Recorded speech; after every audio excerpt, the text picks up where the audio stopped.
نحمدہ ونصلی علی رسولہ الکریم اما بعد اعوذ باللہ من الشیطان الرجیم بسم اللہ الرحمن الرحیم وتعاونوا علی البر والتقوی صدق اللہ العظیم۔ ناظرین کرام، کسی حق کو حاصل کرنے کے لیے رشوت دینا اور ظلم اور زیادتی کو دور کرنے کے لیے رشوت دینا کیسا ہے، آج انشاءاللہ الرحمن ہم اسی حساس موضوع پہ تفصیلاً گفتگو کرنے والے ہیں۔ آپ سے گزارش ہے کہ آپ ویڈیو کو اینڈ تک دیکھیے گا، انشاءاللہ بہت سارے سوالوں کے جواب بھی آپ کو مل جائیں گے اور ویڈیو ختم ہونے سے پہلے انشاءاللہ آپ کے علم میں بھرپور اضافہ ہو چکا ہوگا۔ حضرات محترم، انسان فطری طور پر شہرت پسند واقع ہوا ہے، اس لیے اس کے علاوہ دوسروں کے درمیان اجتماعی سماجی روابط استوار ہوتے ہیں، باہمی مصلحتوں اور مفادات کا تبادلہ ہوا کرتا ہے اور حقوق کی فراوانی اور افزائش ہوتی ہے۔ لیکن بہت سے ایسے ہوتے ہیں جو حق کی ذمہ داری قبول کرنے کے باوجود اس کے ساتھ انصاف سے کام نہیں لیتے، چنانچہ حقوق ضائع ہوتے ہیں، ایک دوسرے پر مظالم میں اضافہ ہوتا ہے اور ایک دوسرے کو تکلیف دینے کا سلسلہ شروع ہو جاتا ہے۔ اس کا نتیجہ کیا نکلتا ہے؟ بعض لوگ ایسے بھی ہوتے ہیں جو اس کشمکش میں اپنا حق وصول نہیں کر سکتے، یا ظلم اور زیادتی کو دور کرنا ان کے بس کا روگ نہیں ہوتا۔ ایسے حالات میں چاہتے ہوئے نہ چاہتے ہوئے انسان کو رشوت کا سہارا لینا پڑتا ہے۔ حالانکہ ان صورتوں میں افضل ترین صورت یہ ہے کہ یہ لوگ صبر سے کام لیتے تاکہ اللہ تعالیٰ غیب سے ان کے حق میں آسان اور بہترین فیصلے فرماتا اور ان کے اوپر سے ظلم اور زیادتی کو دور کرتا۔ بہرکیف جب یہ شخص ان حالات میں رشوت کی راہ پر چل پڑتا ہے تو سوال یہ پیدا ہوتا ہے کہ گناہ گار کون ہوگا؟ آیا رشوت لینے والا تنہا مجرم ہوگا یا لینے اور دینے والا دونوں یکساں گناہ گار ہوں گے؟ اس سلسلہ میں علماء کرام کی دو رائے ہیں کہ حضرت سمرقندی رحمۃ اللہ تعالی علیہ کہتے ہیں اس میں کوئی حرج نہیں کہ آدمی رشوت کے ذریعے اپنے جان اور مال کی مضرات دور کرنے کے لیے کوشش کرے۔ بعض علماء کہتے ہیں اگر تم عاجز رہے اور اپنے حق کو ثابت کرنے کے لیے کوئی شرعی دلیل قائم نہ کر سکے،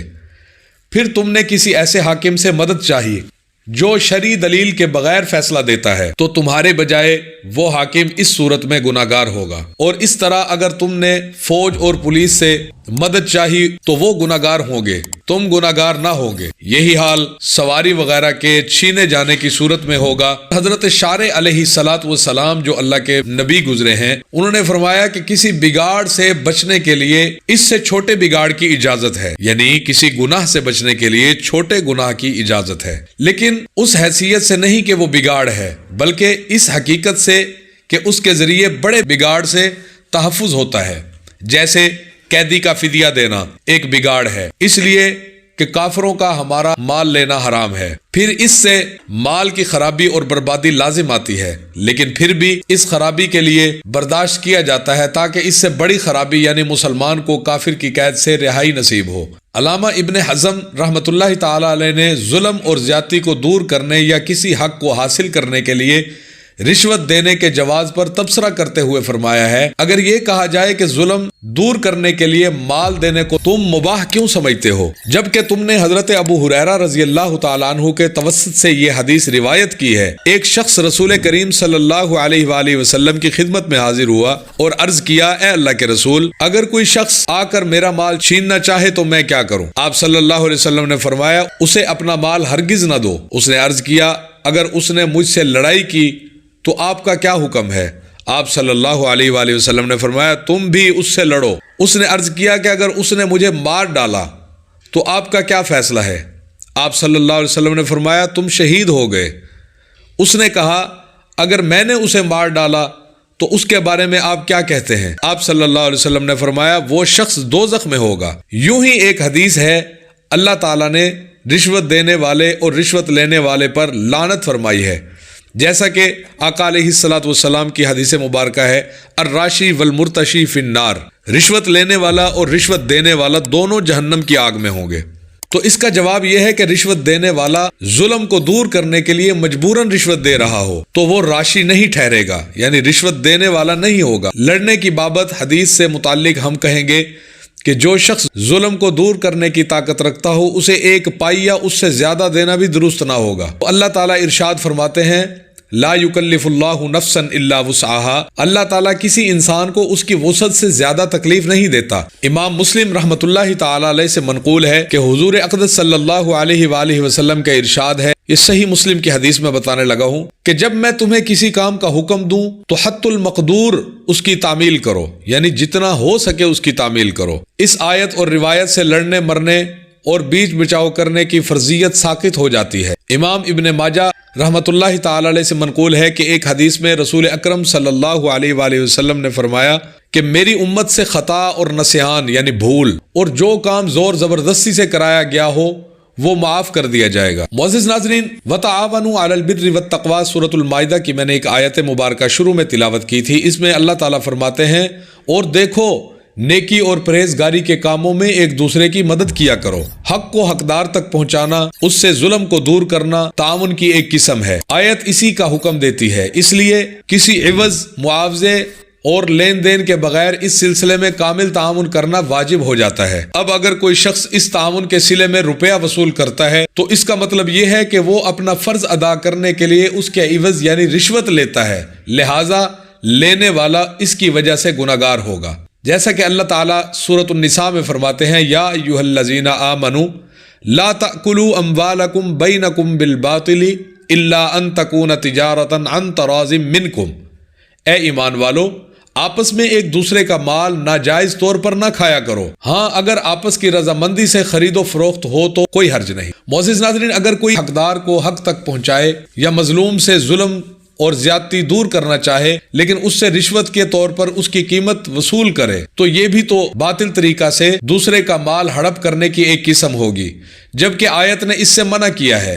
اور ممانعت کبھی تحریم کا فائدہ نہیں دیتی، لہٰذا اس طرح مال لینا حرام ہے، خصوصاً قاضی، حکام، ملازمین کے لیے جن کا کام ہی یہ ہے کہ حق کو حقدار تک پہنچائے اور باطل کو دور کیا جائے۔ امام ابو داؤد رحمۃ اللہ علیہ نے اپنی سند کے ساتھ حضرت ابو ہریرہ رضی اللہ تعالیٰ عنہ سے یہ روایت نقل کی ہے کہ حضور اقدس صلی اللہ علیہ وآلہ وسلم نے فرمایا، اللہ تعالیٰ اس وقت تک بندے کی مدد کرتا ہے جب تک بندہ اپنے بھائی کی مدد کرتا ہے۔ حق کو حقدار تک پہنچانے یا کسی انسان سے ظلم اور ضرر دفع کرنے کے لیے رشوت لینا عدم تعاون کی علامت ہے۔ عدم تعاون آدمی کو غیبی امداد ربانی سے دور کرتا ہے، اور جو شخص خدائی امداد اور نصرت سے محروم ہونے کے اعمال کرتا ہے ایسا شخص گناہگار ہوتا ہے، لہٰذا رشوت لینے والا بھی گناہگار ہوگا اور اس کا رشوت لینا حرام ہوگا۔ حضرت ابو امامہ رضی اللہ تعالی عنہ سے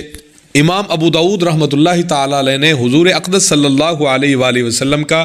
یہ ارشاد نقل فرمایا ہے، آقا علیہ الصلوۃ والسلام نے فرمایا، جس نے کسی کے لیے سفارش کی پھر اس کی وجہ سے اسے کوئی ہدیہ دیا گیا اور اس نے قبول کر لیا تو اس نے سود کے ایک بڑے دروازے میں گھسنے کا ارتکاب کیا، یعنی کوشش کی۔ اچھے کام کی سفارش کرنا پسندیدہ عمل ہے، کبھی سفارش کرنا واجب بھی ہو جاتا ہے۔ مذکورہ بالا روایت میں حضور اقدس صلی اللہ علیہ وسلم یہ فرما رہے ہیں کہ سفارش پر جس نے تحفہ لیا اس کا یہ عمل سود کا ایک بڑا دروازہ تصور کیا جائے گا، اور سود حرام ہے، لہٰذا اس کماش کا تحفہ لینا بھی حرام ہوگا۔ اور جب سفارش پر تحفہ لینا حرام ٹھہرا تو حقدار کو حق پہنچانے یا مظلوم سے ظلم اور زیادتی دور کرنے کے لیے تحفہ لینا بھی بدرجہ اولا حرام ہوگا۔ حضرت امام بخاری رحمۃ اللہ تعالی علیہ اور امام احمد بن حنبل رحمۃ اللہ تعالی علیہ نے حضرت ابو بکر صدیق رضی اللہ تعالیٰ عنہ سے نقل کیا ہے کہ حضور اقدس صلی اللہ علیہ وآلہ وسلم نے یوم نحر کے خطبہ میں فرمایا، تمہارا خون اور تمہارے اموال تم پر حرام ہیں۔ معزز ناظرین، حدیث بتاتی ہے کہ بلا وجہ ناحق مال لینا حرام ہے، اور حق کو حقدار تک پہنچانے یا کسی مظلوم آدمی سے ظلم دور کرنے کے لیے اس سے روپیہ بطور رشوت لینا ناحق مال لینے کے مترادف ہے، لہٰذا وہ بھی حرام ہوگا۔ حضرت امام احمد بن حنبل رحمۃ اللہ علیہ نے حضور اقدس صلی اللہ علیہ وآلہ وسلم سے نقل کیا ہے، آپ صلی اللہ علیہ وسلم نے فرمایا ہے کہ اپنے بھائی کا مال اس کی رضامندی کے بغیر لینا کسی شخص کے لیے حلال نہیں ہے۔ جو شخص اپنا حق حاصل کرنے، ظلم اور زیادتی کو دور کرنے کے لیے مال خرچ کرتا ہے وہ دل سے اس کے لیے راضی نہیں ہوتا، بلکہ زور اور زبردستی اور مجبوری میں ایسا کرتا ہے، اور مجبور سے مال لینا حلال نہیں، لہٰذا اس کا مال لینا حرام ہے۔ حضرت مسروق رحمۃ اللہ تعالی علیہ نے حضرت ابن مسعود رضی اللہ تعالیٰ عنہ سے نقل کیا، وہ کہتے ہیں میں نے انہیں یہ کہتے ہوئے سنا ہے کہ جس شخص نے ایک مسلمان سے ظلم دور کیا اور اس نے کم یا زیادہ اسے کچھ دیا تو وہ حرام ہوگا. یعنی جس شخص نے ظلم دور کیا اور بدلے میں کچھ نہ کچھ لیا تو وہ حرام ہے. ایک شخص نے کہا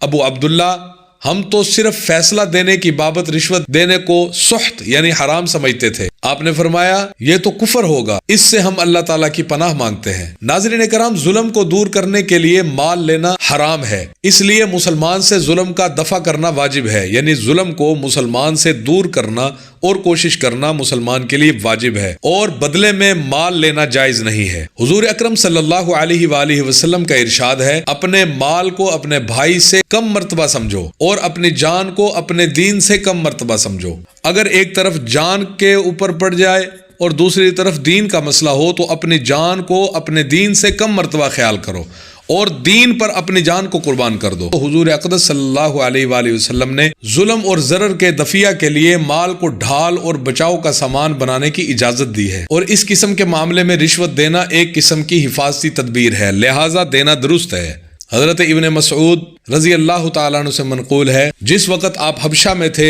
آپ نے گلو خلاصی کے لیے بطور رشوت 2 دینار دیے، تب کہیں آپ کو رہائی ملی. اس وقت آپ صلی اللہ علیہ وسلم نے فرمایا تھا لینے والا یعنی رشوت لینے والا گناہگار ہے، دینے والا نہیں. حضرت ابن مسعود رضی اللہ تعالیٰ عنہ نے ظلم کو دور کرنے کے لیے رشوت دی، اس لیے وہ جانتے تھے کہ ایسا کرنے میں گناہ ان پر نہ ہوگا. عبد الرزاق نے حضرت جابر بن زید اور شمعی سے نقل کیا ہے، دونوں کہتے ہیں کہ کوئی شخص اپنی جان یا مال پر ظلم اور زیادتی کو دور کرنے کے لیے رشوت دے تو اس کے اندر کوئی مذائقہ نہیں ہے. حضرت عطا اور ابراہیم نخعی رحمۃ اللہ تعالی علیہ سے بھی یہی منقول ہے. حضرت حسن رضی اللہ تعالیٰ عنہ سے نقل کیا ہے کہ انہوں نے کہا اللہ کے رسول صلی اللہ علیہ وسلم نے رشوت لینے اور دینے والوں پر لعنت فرمائی ہے. اور حضرت حسن رضی اللہ تعالیٰ عنہ کہتے ہیں کہ لعنت اس وقت ہوگی جب حق کو باطل اور باطل کو حق ثابت کرنے کے لیے رشوت دے، لیکن اگر مال کے تحفظ کے لیے رشوت دے تو کوئی حرج نہیں. یونس نے حضرت حسن رضی اللہ تعالیٰ عنہ سے نقل کیا ہے